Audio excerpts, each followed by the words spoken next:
The wide smile, the spark in his eyes, and the feeling that something magical was about to happen every time he touched the ball. That was Ronaldinho, an artist who turned football into a spectacle, bringing the essence of Brazilian street soccer to the most prestigious stages on the planet. For him, football was not just about winning or losing. It was a party, a carnival of emotions where every play had to be enjoyed as if it were the last. He was born in Porto Alegre, Brazil, a land of ball jugglers. His beginnings were humble, but his destiny seemed written. His father, a football enthusiast, passed away when Ronaldinho was just 8 years old, and from then on the ball became his refuge. On the streets, at the beach, or in futsal, he was always playing. His technique in tight spaces, his control, and his improvisation were forged in those environments. As a child, he was already showing signs of being different. At 13 years old, he scored all 23 goals in a youth match, a feat that made him a local legend. He soon caught the attention of Grêmio, the club where he made his professional debut at just 18 years old. By 1999, he was already a star, and in a final he embarrassed none other than Dunga, captain of the 1994 World Cup champions. Brazil realized that a new phenomenon was being born. His daring style, his dribbling, and his boldness quickly put him on the international radar. The leap to Europe was not easy. In 2001, he was close to signing with Arsenal, but work permit issues ruined the deal. There was even talk of Scotland with Street Mirren, but a fake passport scandal blocked that move. Finally, fate took him to PSG. There, sharing a dressing room with JJ Okocha, he began to show that he could keep his essence alive on the old continent. His performances were brilliant, though irregular. Goals, assists, constant magic, but also criticism for his nightlife in Paris. In 2002 came his first great achievement, the World Cup in Korea and Japan. Forming the lethal trio with Ronaldo and Rivaldo, the 3R, he amazed the planet. His free-kick goal from over 40 meters against England was etched into collective memory. Brazil won their 5th World Cup, and Ronaldinho, at just 22 years old, was already a global star. He returned to PSG with sky-high confidence and took over the number 10 shirt.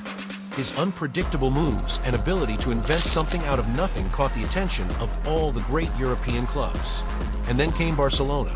In 2003, Joan Laporta, newly elected president, was looking for a marquee signing. Beckham chose Real Madrid, Henry stayed in London, and the third option turned out to be the one that changed history, Ronaldinho. Barca paid 30 million euros for him, an investment that turned out to be magical. From his debut, he made it clear he was different. In his first La Liga match against Sevilla, he started from his own half and scored a stunning goal from 30 meters out. The fans understood that someone capable of revolutionizing the club had arrived. Despite an injury that sidelined him for a month, his first season was brilliant. Barca went from mid-table to finishing runners-up. The following season was his explosion. Ronaldinho dazzled in La Liga, the Champions League, and the Copa del Rey. His smile, his joyful style, and his creativity captivated not only Camp Nou, but the entire world. Carles Puyol, the team captain, said that Ronaldinho had given Barcelona its soul back. In 2005 came one of his most iconic moments. He assisted Lionel Messi for his first ever goal with Barca, a pass that symbolized the passing of magic between 2 generations. That same year, he won the Ballon d'Or and was named FIFA World Player of the Year, the ultimate recognition of his reign. Every dribble, every impossible pass, every goal was poetry in motion. Guided by him, Barcelona returned to the top.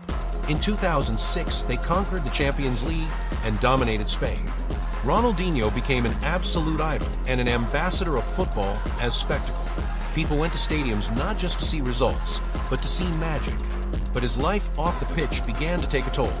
Parties and lack of physical discipline affected his performance.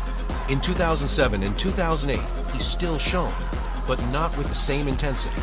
Guardiola, who had just taken over as Barca's coach, understood that to protect Messi and the future of the club, Ronaldinho had to leave. Thus ended an unforgettable era. In 2008, he signed for AC Milan. There, he showed flashes of quality, but his career in Europe was in decline. His love for nightlife and lack of discipline prevented him from regaining consistency. Even so, fans continued to admire him. The return to Brazil took him back to his roots. At Flamengo, Atlético Mineiro, and Fluminense, he once again showed his essence.